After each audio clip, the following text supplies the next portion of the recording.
In the winter of 1940, London was a city under siege. The German Luftwaffe unleashed nightly bombing raids that turned the capital into a burning inferno. Known as the Blitz, these attacks sought to crush British morale by reducing its landmarks to dust. Among the most threatened was St. Paul's Cathedral, the heart of London's spiritual and architectural identity. Designed by Sir Christopher Wren and completed in 1710, its magnificent dome dominated the skyline, a symbol of endurance, faith, and national pride. To the people of Britain, losing St. Paul's would mean losing a piece of their soul.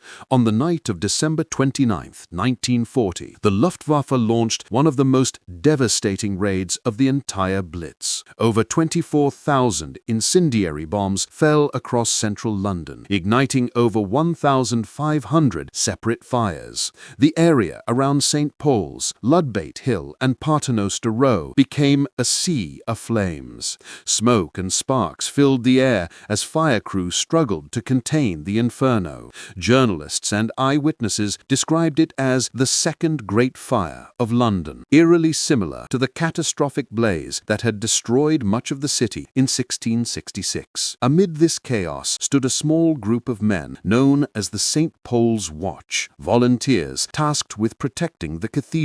Many were ordinary citizens, architects, clergymen, even retired soldiers, all trained to fight fires and guard against bomb damage. Armed only with buckets of sand, stirrup pumps, and sheer courage, they climbed onto the cathedral's roof as bombs fell around them. Every ember they stamped out, every spark they extinguished was an act of defiance. Then came the most perilous discovery of all. An unexploded 500-kilogram German bomb had burrowed deep into the ground near the north transept of the cathedral. If it detonated, the explosion would have destroyed not only St. Paul's, but several surrounding blocks. The area was quickly evacuated, and the task of defusing the bomb fell to the Royal Engineers Bomb Disposal Squad, led by Lieutenant Robert Davies and his team, including sapper George Cameron. For 3 excruciating days, Davies and his men worked in freezing conditions, carefully digging around the bomb.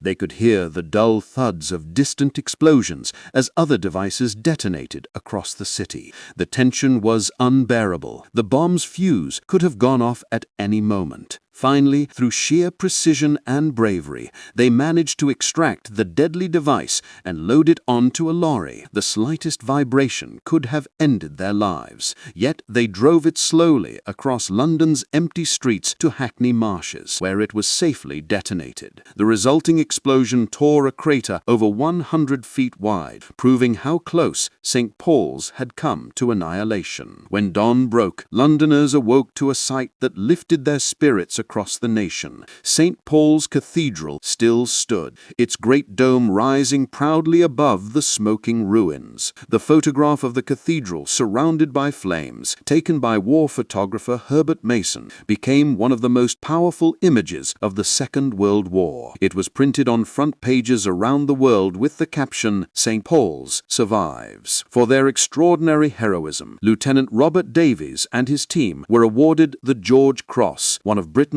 highest honors for bravery. Their courage preserved not just a building, but a nation's hope. In the years that followed, St. Paul's became a symbol of resistance, a reminder that even in the darkest nights of war, the human spirit could not be bombed into silence. Thanks to those few brave men, its dome still stands today, gleaming above London as it did in 1940, a living testament to courage, faith, and the will to endure.